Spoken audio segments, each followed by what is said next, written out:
todas.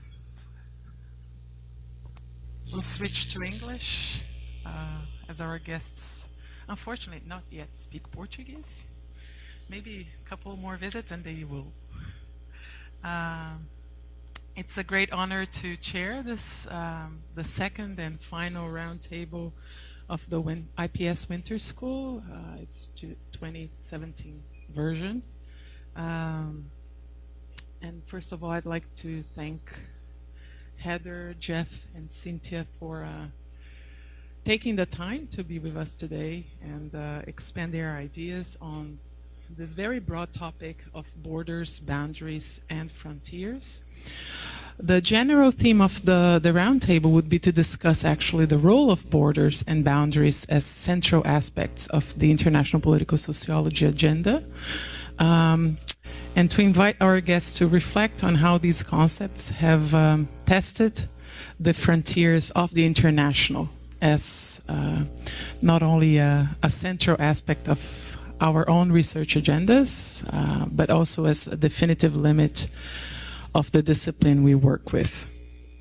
So without any further delay, I'll ask the presenters to take 15 to 20 minutes, and then we'll open the floor for questions. So we'll start with Heather Johnson. I'll present Heather. She's a senior lecturer in the School of History, Anthropology, Philosophy and Politics at Queen's University, Belfast. Her research focuses on the politics of citizenship, nationalism, and security, with a specific focus on those outside of our traditional political categories. Her current research project examines the journeys and routes of migration to and from global border sites. Her most recent publications include Narrating Entanglements, Rethinking the Local Global Divide in Ethnographic Migration Research, published on International Political Sociology 2017, and Laboratorizing the Border, the Production, Translation, and Anticipation of Security Technologies, co-authored with Bourne and Debbie Lyle in Security Dialogue 2015. Thank you, Heather. I'll use this. Okay. Hi, thank you so much for having me. It's been a really terrific week. I've enjoyed every moment of it, and I am delighted to be here. I'm actually going to start by reading an excerpt from a poem, because for me it frames some of the comments that I would like to make. It's called Imagine Being a Refugee, and it's by Tina Leisch, who is an Austrian activist who works with the refugee occupiers that have been part of the protest camp Vienna. She writes, "Take a strong painkiller. Then turn the front 2 oven rings of your oven on and wait until they are red hot. Then lay 4 fingers of your right hand on the right oven ring and the 4 fingers on the left ring. Why are you doing this? It could be the only way to destroy the relationship between you on the one side, meaning your holy personality here, your beautiful body, which enables your maybe even more beautiful soul to move, smashed, and to have orgasms, and on the other side, the fingerprints, birth and registration information, police photos, and further information, which apparently refer to you, determine you, and which apparently label you. Why is this necessary? Maybe you are a fighter against the regime. Maybe you come from an Arabian country and would like to love and have sex with whom you like, when you like, and for whatever reason you and your lover want. Or you are a Kurd and think that Kurds, like Kosovans, have the right to their own state. Or you are one of the refugees. You marched in November from the refugee camp to excursions in Vienna and sought safety in the Volte Church. One of the demands for which you went on hunger strike was that your fingerprints would be deleted from the Eurodac computer when one country declines the asylum request, so you have a chance in a different EU country. You don't see any other chance of making your demands known than by hurting you like this. The borders that exclude me from elementary human rights, from leading a good life, lay beyond barbed wire. The border which separates people from unworthy people, these are the fine lines on my fingers. This is what you say before you press your hand on the oven. Stop, wait, I hear myself saying. Maybe we can do it in a large protest movement. Maybe it might be the trick to get the human rights without somebody having to hurt themselves to do so. For me, borders and the contribution of IPS to the question of borders is about unpacking them, right? About rethinking kind of what they represent and how we might imagine them in a very material kind of sense. I am an IR scholar, somewhat reluctantly, although my entire background, I started in development studies, I did my master's degree in globalization, and I wasn't in political science, let alone IR, until I was a PhD student. But nevertheless, that legacy has stayed with me. I study migration. I work with asylum seekers, refugees, and undocumented migrants. And so to my mind, and I remain a bit trapped by the statist paradigm, right? I remain still focused on the idea of the border as an international phenomenon, as an artifact of the international system. And I'm a little unapologetic about that, although I'm delighted to read and to have conversations with other interpretations and other ways of thinking about the border. It's just that in my own work I remain a little bit locked within the international, or in the international understanding. But what IPS has allowed, and what conversations in a cross-disciplinary and a transdisciplinary way has allowed for me, is to think about the border, and others like me, is to think about the border as more than simply a line, right? That very classic formulation, that it's simply a line, an artifact of the international system that marks the inside and the outside, that marks the difference between one state and another. But instead to expand that, to think about it as something that is, in sort of technical terms, I guess, polysemic, right? That has differential impacts on different people. That the border treats people differently, and more than that, that the border itself moves. That you can encounter the border both at the sort of physical classic border, but also on this regular street. You can encounter it in hospitals. You can encounter it in schools. You can encounter it in police stations. You can encounter it just going about your everyday life. And how you encounter it in those kinds of ways depends on who you are, where you are, what status you have, and perhaps what you're doing at that given moment. In the poem, the borders manifest themselves as the actual lines of the fingerprint, right? Which tells us a lot about technology and the way that technology is actualizing and materializing the border. That the fingerprints that are stored in the European database are significant and make the border omnipresent for people who are moving through the European space. Right, that the people who are stored, the fingerprints that are stored within the Eurodac, those people have a different set of rights and a different set of entitlements to their own biometric information than do regular citizens.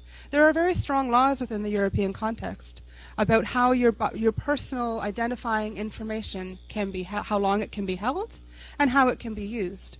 And those laws don't apply to the asylum seekers who are stored in Eurodac, even if they eventually get full protection, right? Even if they get full status. The storage of their fingerprints is without any particular sort of hard end, right? It's not meant to be permanent, but there's also no set time where they are removed from the database. More than that, the database, although it is meant to only be an information database to sort of help us track people, is also now able to be used in criminal proceedings. And so in Brussels, if there's a murder, as a matter of course, they now check those fingerprints against not just the national databases, the sort of the criminal databases, but they also check the Eurodac. And the only Eurodac information that becomes relevant in that case because of legal parameters is the information for the asylum seeker. So you have an extra layer of criminalization that happens as a result of the border that is represented by these fingerprints. So how we can think about the materialization and the subjectivity of the border changes depending on how we understand these things. Borders mark spaces for me, certainly, but I think they're also moments. They might be very long and durable moments. In the case of the Eurodac, possibly permanent. In the case of detention, that is without end, it may feel quite permanent or be for a long duration of time. But they can also be kind of sharp and shocking in sort of short little moments of time. When you get arrested, for example, or that moment where you're turned back at a border, or where you're, if you're trying to cross the Mediterranean when your boat sinks. But for me, and what I is a conversation that I would like to start to have, and sort of one of the provocations I'd like to throw out today, I guess, is that not only do borders mark spaces, but they mark transitions. And then particularly, they don't just mark transitions in space, which is how they're traditionally imagined, but they mark transitions in identity, right? And in how somebody is represented, in what category they are represented in, and in what imagination that category captures. They mark a transition from, for example, a member of society to a foreigner. When you cross an international border, you leave your own country, you go into a new one, your identity changes, your status changes. Or from patient to undocumented migrant. If you find yourself in need of emergency care and you're in a country illegally, you end up at a hospital, someone runs your ID, and they discover what your legal status is. That's the manifestation of the border that has marked a transition in your identity and your identity category. Or from a pupil to an interloper. Somebody, if you are living in a country where education is free, public education is free, and your children are going to school, regardless of what their legal status is, somebody happens to check your ID or your child's ID, and suddenly your identity is changed and your child's identity is changed from simply yet one of many students to somebody who seems to be taking advantage of a free education, perhaps without rights to that education. It's an identity shift. Thinking of borders in this particular way for me prevails upon us to reflect on surprising moments and surprising places, and finding the borders where we wouldn't normally expect them, but also on the political moment of decision and on who does the deciding, and that for me is kind of the key. For example, a surprising moment in time. Even if you're undocumented, you wouldn't necessarily expect to find the border at the shopping center, at the door to the shopping center in particular. And yet, in 2006 in Toronto, that's exactly where it was located. There was a shopping center in Scarborough, which is the east end of the Greater Toronto area, which is known to be a high immigrant area, right? Both undocumented and fully documented immigrants. It was the Morningside Shopping Center. That particular shopping center is known to be located in a neighborhood where the authorities suspected that there was a high number of non-status individuals. So the Canadian Border Services showed up one morning on a Saturday morning when they knew that the grocery store had its peak, okay, and shut all of the doors to the entire shopping center. And to get out of the center, they showed up at about 11 o'clock in the morning, so everyone was already inside, shut the doors. To get out, you had to show ID. If you could not show ID, you were loaded onto a bus that was waiting in the parking lot and taken to the detention centers around Pearson Airport until you could either show your ID, because you'd left it at home, because I don't know about you, I don't carry my passport everywhere, or until you were removed. And this is Canada, right? Supposedly, the sort of moral leader in all of these kinds of politics. It's a surprising moment of the border that you wouldn't necessarily expect to find it. But if we want to understand the sociology, the international politics, the domestic politics around these kinds of questions around migration, we need to look for it in these kinds of places. Perhaps it is a bit of an obvious manifestation of the border, however, right? We tend to think of the border as that moment of proving who you are and someone gives you permission based on your identity, right? So the notion that there might be a border guard checking your ID is not that shocking. Another manifestation that is maybe a little bit more surprising is something about the provision of a meal. So last summer, I was in Kos, one of the Greek islands, doing some research on the reception centers that have developed on the Greek islands as a result of the Syrian refugee crisis. Again, perhaps not a terribly surprising manifestation of the border. Seems like a very obvious manifestation of the border, in fact. And the reception centers themselves are rehearsed kinds of border spaces, right? We've got excellent work that has been coming out for, long time now, about border spaces and about recognizing the border as a fence around a reception center or a fence that's around a detention center, right? So perhaps not surprising. What did surprise me was that there was a whole tent community in the parking lot right outside of the reception center, because the reception center was full, and so people were living in the tents outside the detention center and outside the reception center. It seemed seemingly outside of that physical manifestation of the border. Totally uncontrolled, right? They were not monitored, they were not surveilled, they were given tents only under duress, but they stayed in this parking lot. Why? Why were they staying? The obvious answer is because it was the place where they could access food. Right? That the humanitarian NGOs that were operating in the reception center was also providing food for the people who were living in the tents outside the reception center. So the meal itself becomes a manifestation of the border in this particular way. When we look at the question of decision, when we go past the surprising and that transition of identity, the transition of identity into the shopping center was from a regular grocery shopper into an undocumented and unwelcome migrant. Right? That's the obvious transition.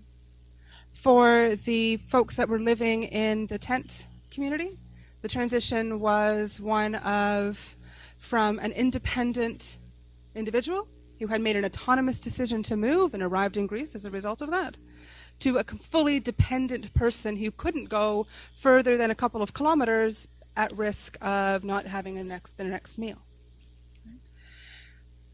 When we do a traditional analysis of that, what it looks like is that the decision maker is the state, right? In the shopping center case, the Toronto state, not the government of Toronto, not the municipal government, right, but the federal government. That looks like that's the sort of the stakeholder that's mobilizing the decision, and that's determining that identity question. Right?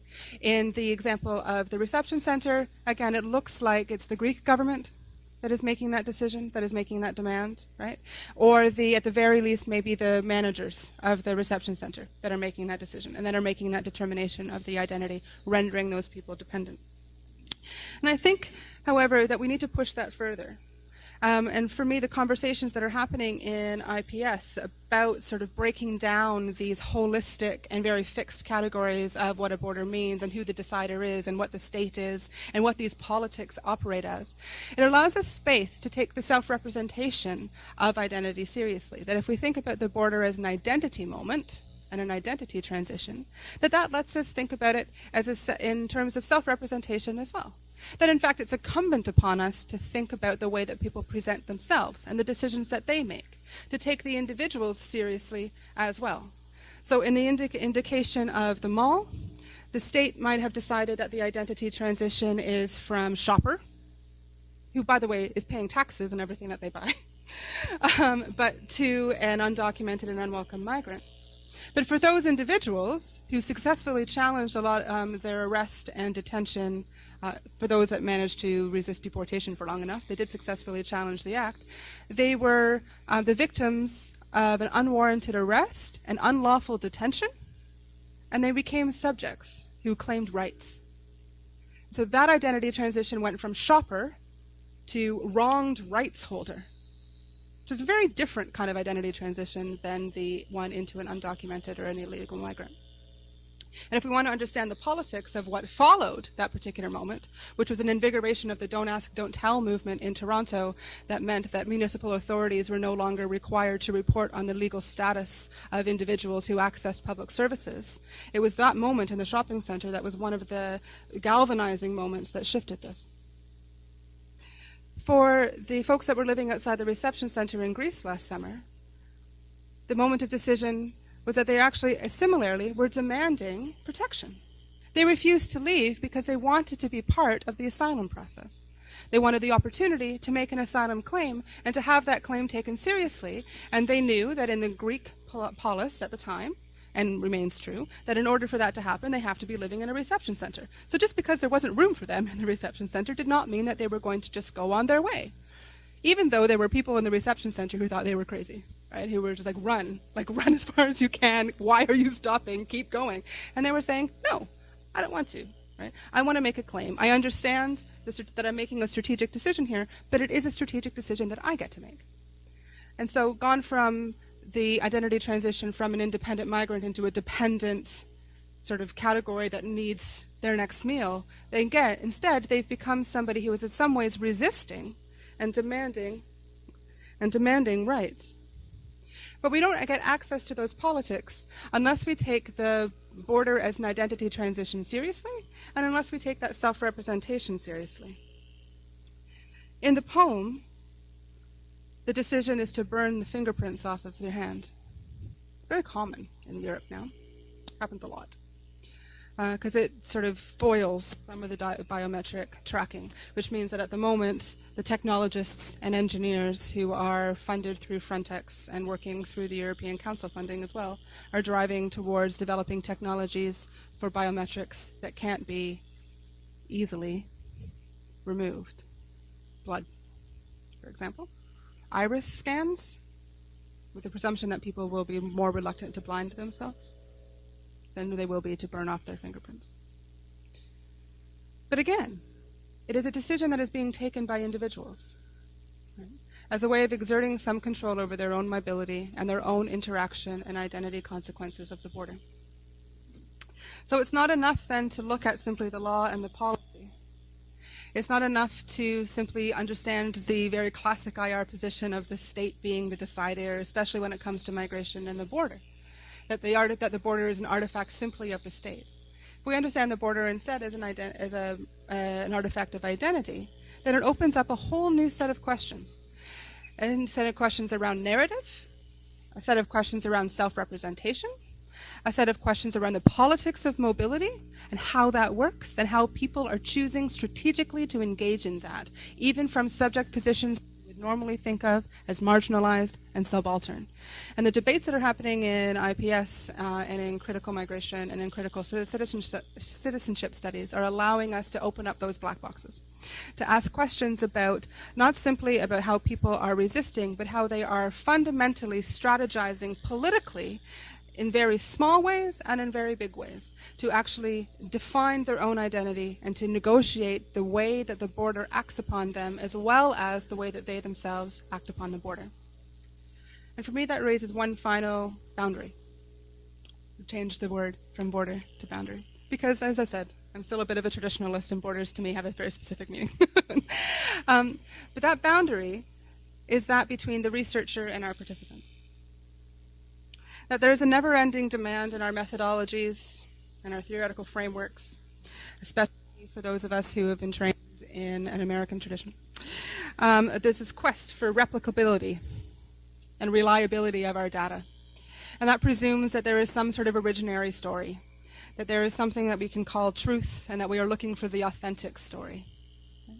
And that even when we do engage with narratives and self-representation around borders and migration, that there is there's one story that every migrant has to tell, and it will be the same no matter what that they will tell, and our job as researchers is to get to that one story. And I think that's a bit bogus and problematic. Because if we take this moment of transition seriously, if we take that moment of translation of identity seriously, then we have to understand the ways in which that border itself, that encounter with the border, is constructed. Is politically constructed, not just by the powers that be, but by the people who are moving. And that construction, part of that construction is the act of telling it, is the story that gets told about that border.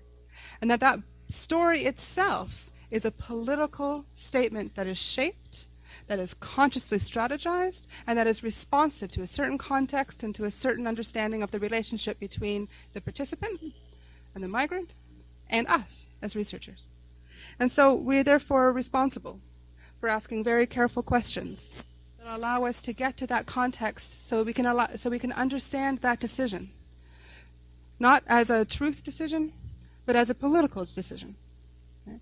That we can ask questions about why and how, and that we validate the choices that are made and the stories that are told, and don't seek to undermine them because they don't necessarily map on with our ideas. And I think that IPS, for me, is what is allowing us to do that.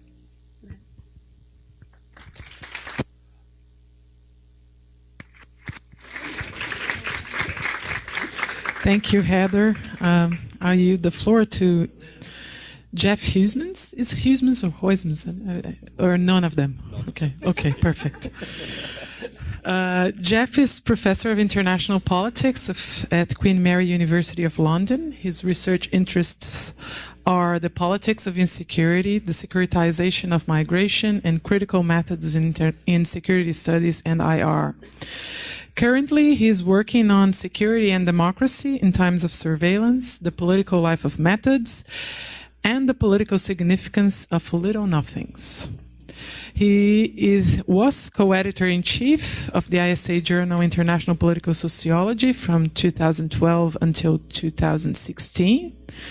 And his recent publications include Critical Security, co-edited with Claudia Aradau, Andrew Neil, and Nadine Volkner, New Frameworks for Analysis, and Democratic Curiosity in Times of Surveillance, recently published by the European Journal of Security Studies. Thank you, Jeff.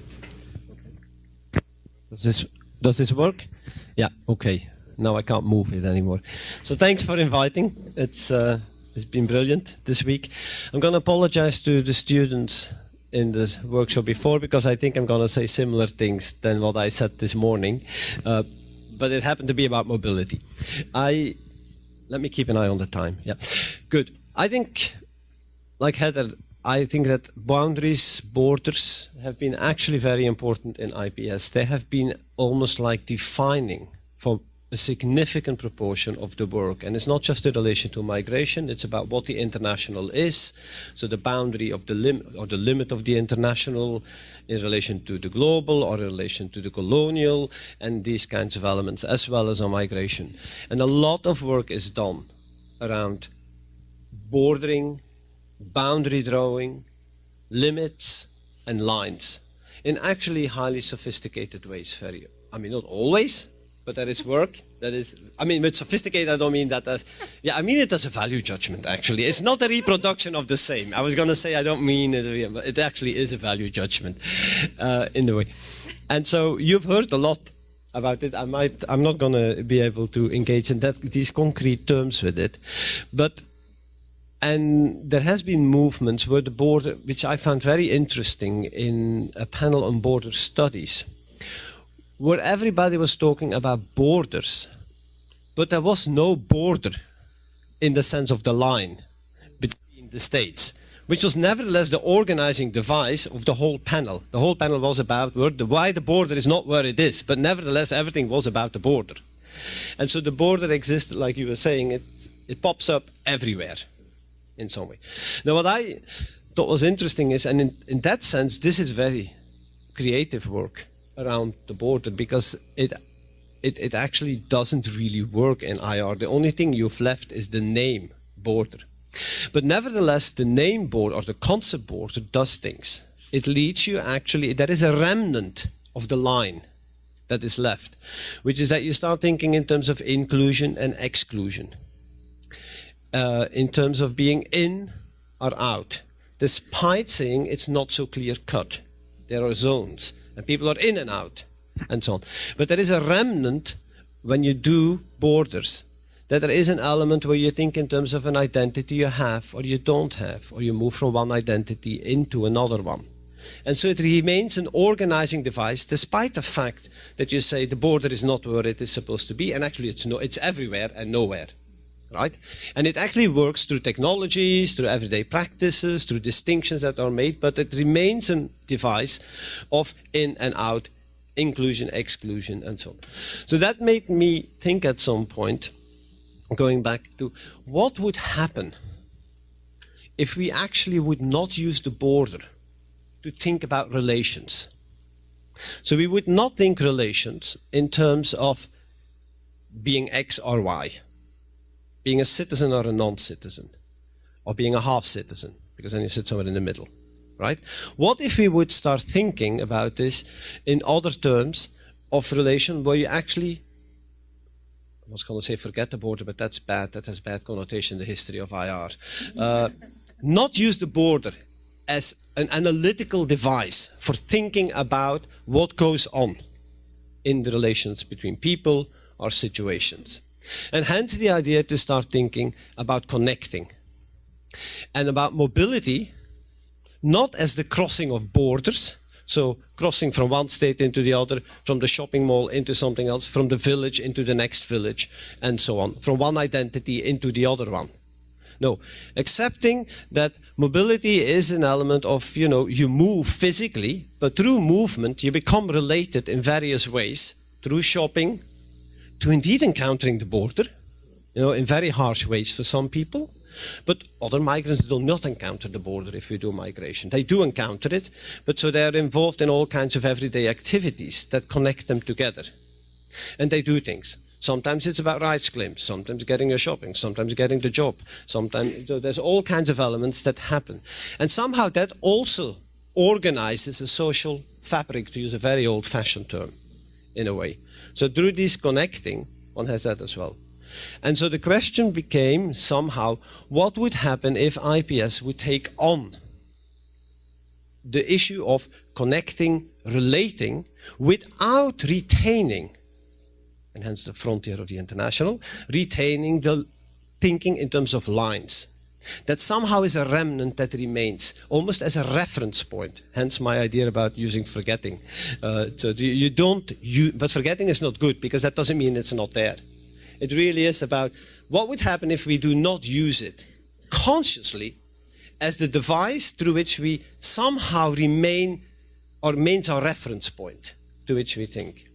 And that opens up various ways of doing migration, for example, that is different.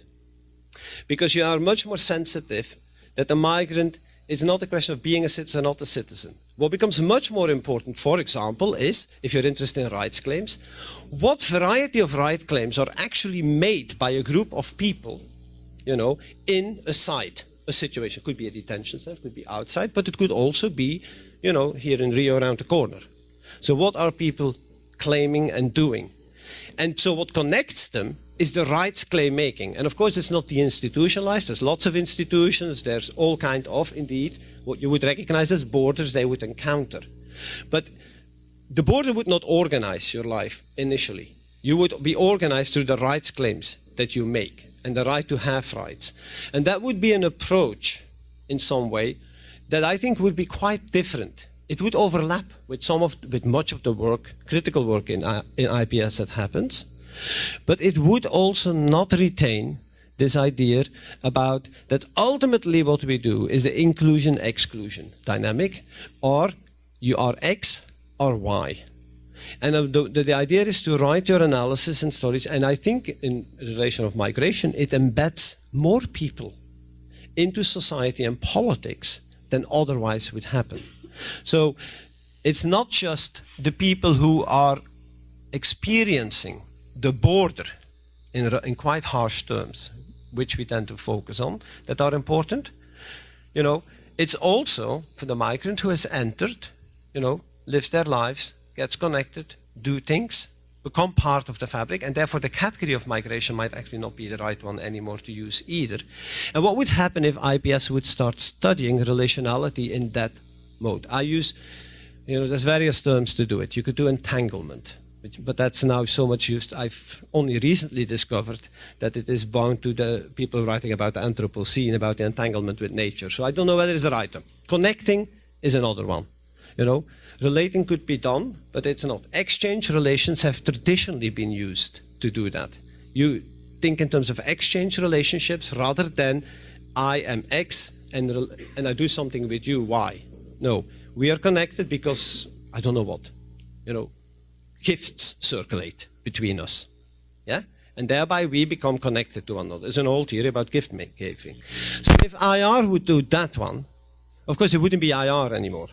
It would still be institutionally, but somehow it would be, paradoxically, reaching and crossing the frontier of IR, because somehow IR organizes and remains organized around boundaries, borders, limits, as Rob formulated it, line drawing.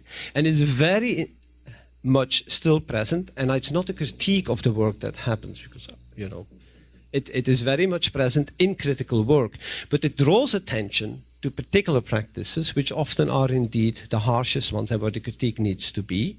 But it also forgets about a whole lot of, in classical terms, agencies, but in some way also about what matters to people's lives.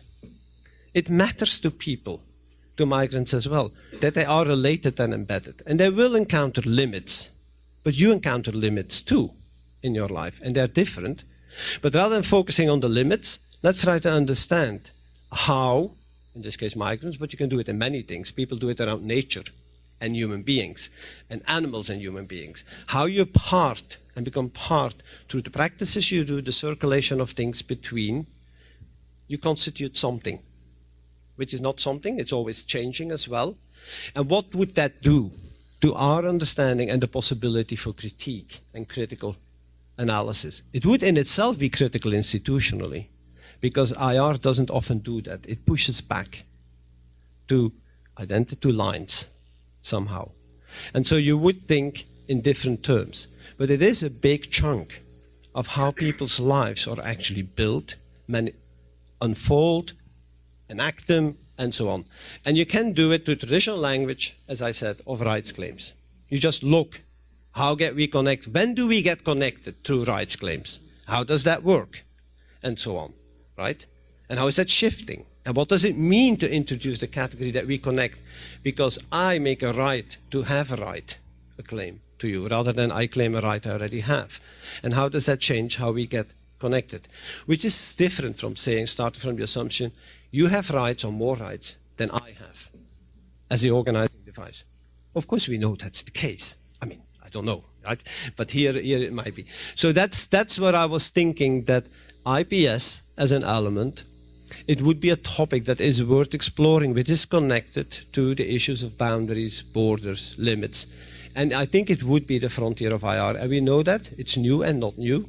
If you go back to some of the very interesting literature on globalization, not the one about global governance, the one about transversal, transnational moves, the autonomy of non-state actors, units, and how it was all about relating, and how you constitute things by relating without taking the border, the frontier, or whatever into account. Of course, what we have seen in IR traditionally is that the international, and there I think Rob is right, the international is very powerful as a term.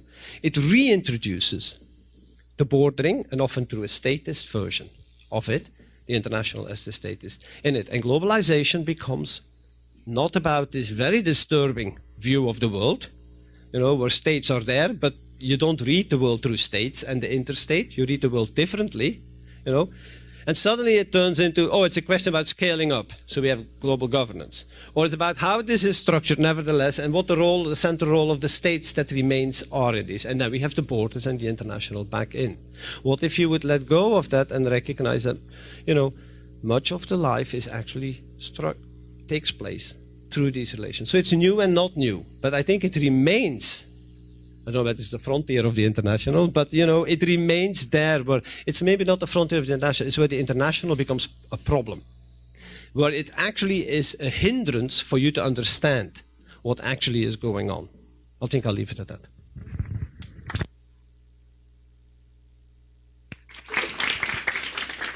Thank you very much, Jeff. I'll yield the floor to Cynthia.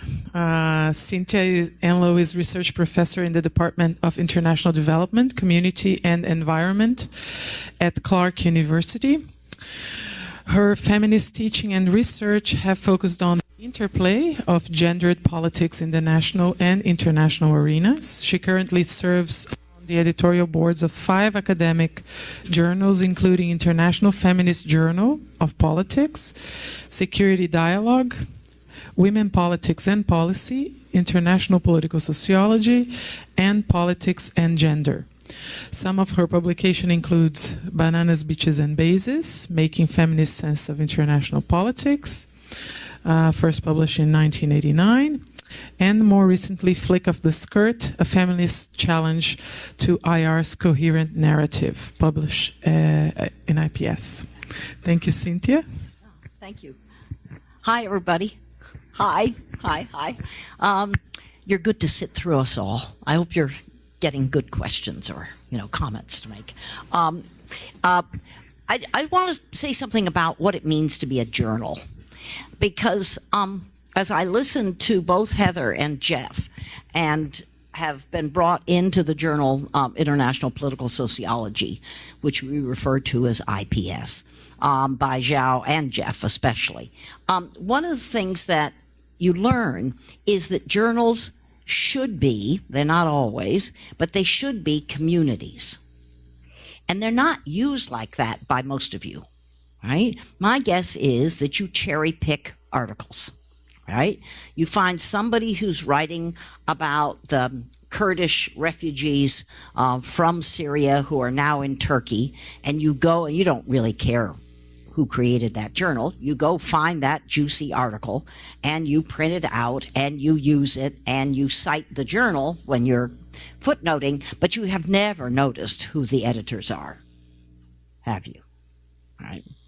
My guess is that, right? I mean, you know, you don't. Most of you, most of us. Or you use a really good special issue. Now there you might have a little more consciousness that, oh, somebody put all these 5 articles together to make a special issue of a journal, not a book, of a journal.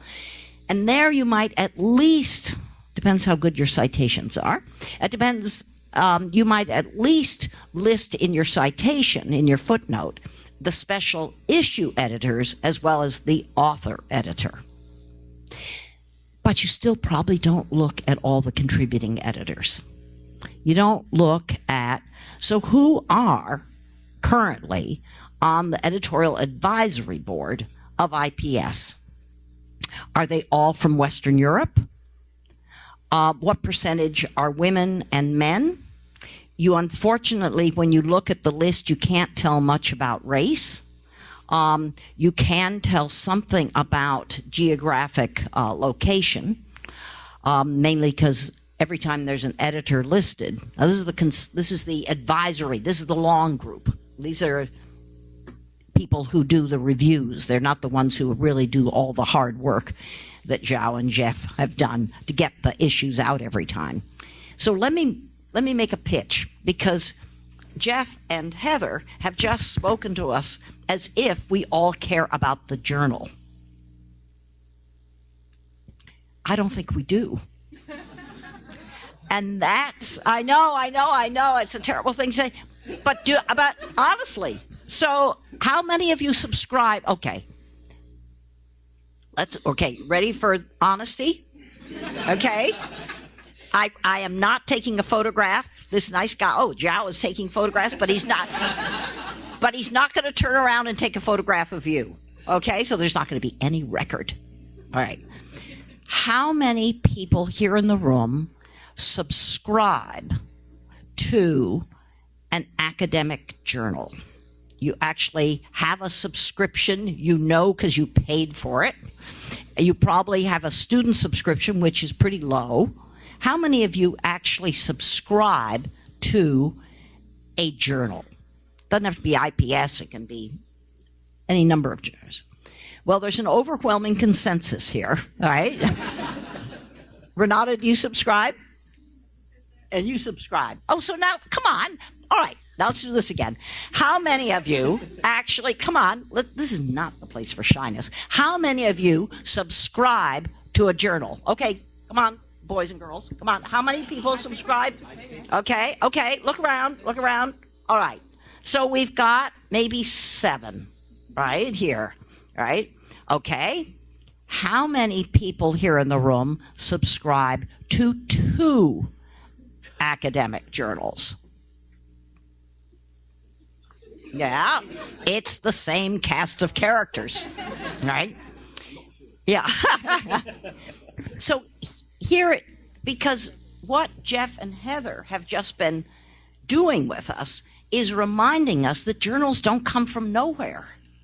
They actually are created by not just groups of, but communities of researchers and scholars who think, oh my gosh, there's this kind of journal about international relations and there's that kind of journal on international relations, but there's no international political sociology journal. And there wasn't until 11 years ago. And at that point, 11 years ago, a group of scholars got together and said, there are all these journals, but you know what? There isn't that journal that with that kind of focus, with that kind of curiosity. Let's try to launch it. It's all done as labor of love, not by the publishers. They are not into love, right? But all the editors are not paid. And when you look at a journal, I want you to, next time you're in the library, get a hard copy I know it's weird, but do it. Get a hard copy of a journal and read it from the front. And read every single person who is listed as the main editors. Usually there'll be then an inner core of associate editors. That means they do a lot of work. The main editors do most of the work. The associate editors do the next amount of work. And then there are the consulting or advisory editors who work on the journal now and then. They all do it for free. They all do it because they think that what is being presented in this journal, what is being reviewed, and the advice that is given to authors so that their submissions will be better, and they'll try to rewrite them and maybe rewrite them again on the advice of the unpaid editors who just want more interesting articles to be out there in the world so that we can all be made smarter. So a suggestion, if you're currently in the status of a student, undergraduate or graduate, pick a journal. IPS would be a good one. Pick an academic journal and start subscribing. Subscribe to a journal and begin to get a sense of who are these people that put this out? Who are these people that do all this unpaid labor for the sake of their excitement and their commitment to asking these sorts of questions, sharing this kind of rigorously researched information? Who are these people? And watch how they will evolve over time. And get a sense that a journal is not, it doesn't come from, it's not deus ex machina. It doesn't come, I say that here at a Jesuit university. And it doesn't, a journal issue does not come from the sky. It really is people trying to think together about asking fresh questions and encouraging all the rest of us to publish with that new curiosity. Subscribe to a journal, and after 4 or 5 years, if you think, that journal just doesn't do it for me anymore, subscribe to another journal. But get used to subscribing to journals. It gives you a sense that you are not only part of a community, you are contributing to a community, and that community depends on you. They depend on you to do reviews. They depend on you to do the hard work of putting out a journal. Just don't treat it as if, it's out there. It'd be like going to the grocery store and imagining that bananas come from the grocery store, right? They don't. They come from hardworking people on plantations who are usually exploited, right? You wouldn't, in Brazil, you would not eat a banana and think it came just without labor, right? Without unequal relationships, would you? Well, don't think about journals. Journals generally are not created with exploitation most of the time, but they aren't. I mean, we all do this journal work with different motivations, but for the most part, they're not developed out of exploitation. So begin to do that. So I want to just now push on a little bit for the kind of things that this IPS community, this community that has really pushed us all to ask new questions, what it has really helped me do. I was doing feminist research on both intrastate and interstate lives of women and men and the power relationships that shape them before I became involved with the IPS community, because it's only 11 years old. It just had its 10th anniversary issue. Great accomplishment to get to the 10 years. But I had begun to do that feminist research beforehand. So I was thinking, before this afternoon's event, I was thinking, so what has changed in the way I ask questions or the way I think about things as a result of now being part of this very special community?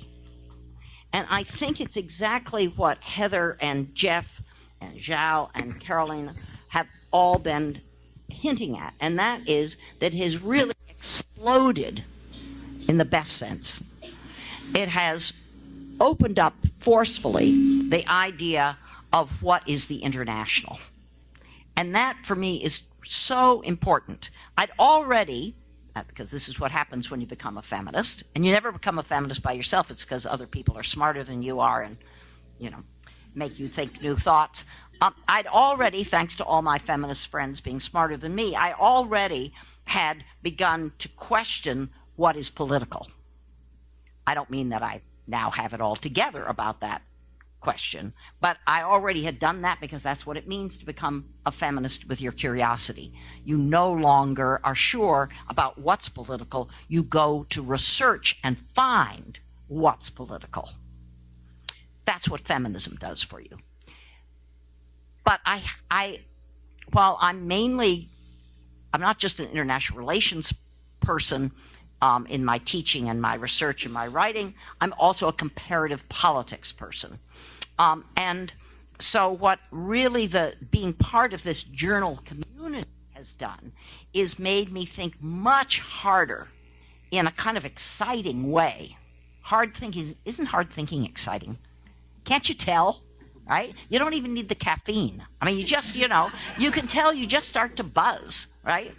That being part of the IPS community has really made me think harder in a more exciting way about not only what is international, but how the notion of what's international shapes the way we ask questions and the way we go about finding answers.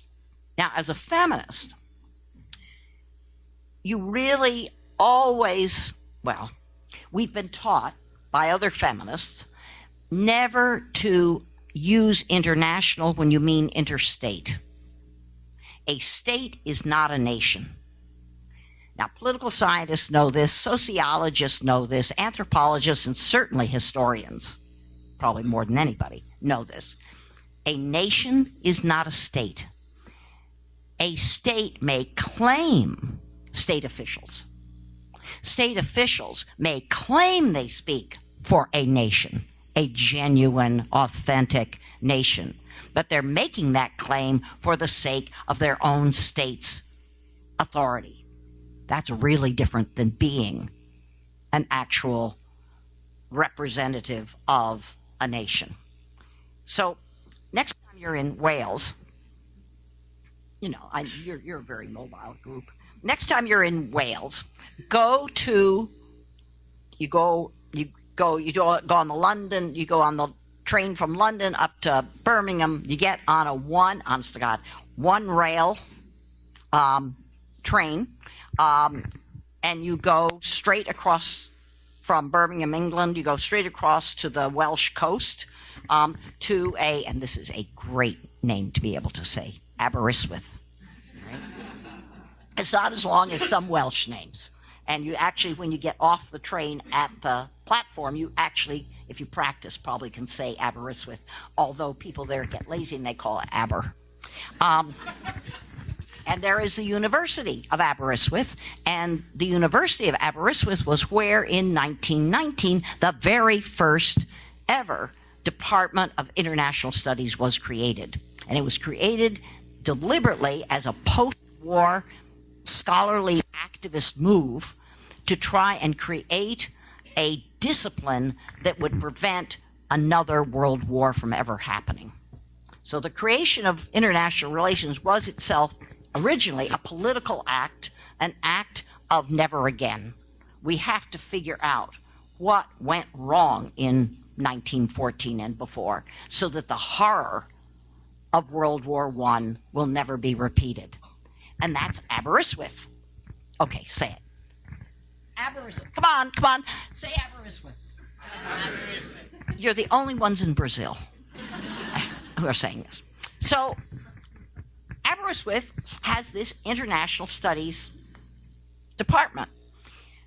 Walk from the university or the platform in the railroad station down to the little harbor. It's kind of a little curved, it's a very pleasant little harbor.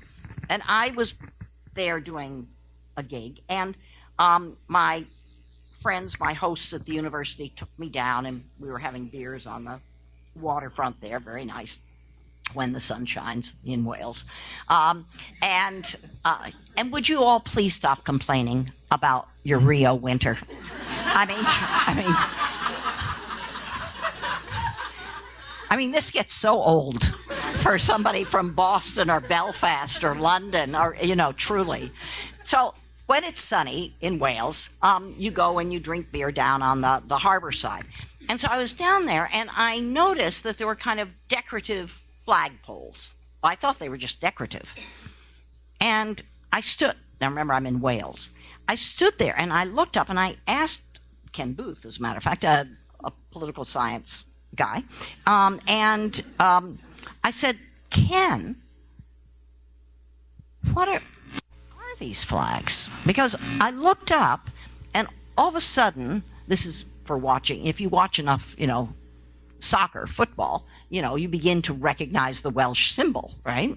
Not to mention the Scottish. So I noticed, oh my God, there's a Welsh flag. Well, maybe that's not a big surprise. There's a Scottish flag. I said, uh-oh. There's a Basque flag. I said, Ken, what is this? Because this is the city council that has put up these 15 flags around the harbor. This is the Aberystwyth City Council authorized the building of these flagpoles and the putting up these flags in Aberystwyth. They are the flags of nations without states. Now, they have to change now and then, The Bengalis got a state, And for a feminist, though, one of the things that we've learned, again, been taught by other feminists and taught by activists, is that women and men do not relate to nations or to states in the same way. That every nationalist movement that any of us have had any involvement with or learned about, any nationalist movement has had within it a struggle for women to be taken seriously as part of the nation if they don't want to be just mothers and just wives. Because most patriarchal men who may be anti-colonial but are still patriarchal, you can be a patriarchal anti-colonialist. In fact, that's what most anti-colonialist men have been, right? Because what they assumed was that you have to throw off colonial rule in the name of national liberation, but their notion of what nation was going to be liberated and then create its own state to speak for this nation was a highly patriarchal notion of the nation, because it was built on the notion of very conventional families, with women being always beware, never be complimented, women. Never be complimented when somebody says, you're the mother of the nation. Oh, please. Right? Because that's a prison. That's not liberation.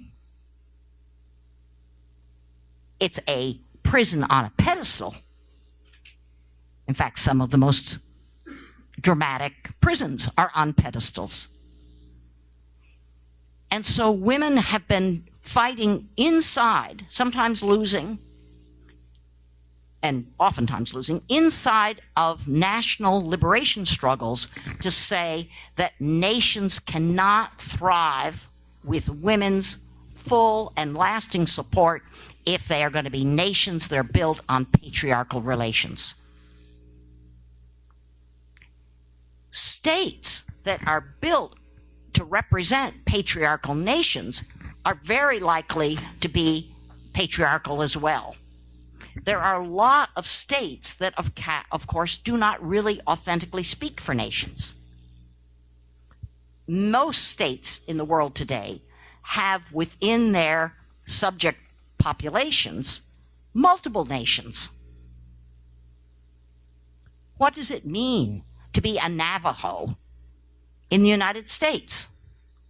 What does it mean to be Welsh within the UK? What does it mean to be Tamil within the Sri Lankan state?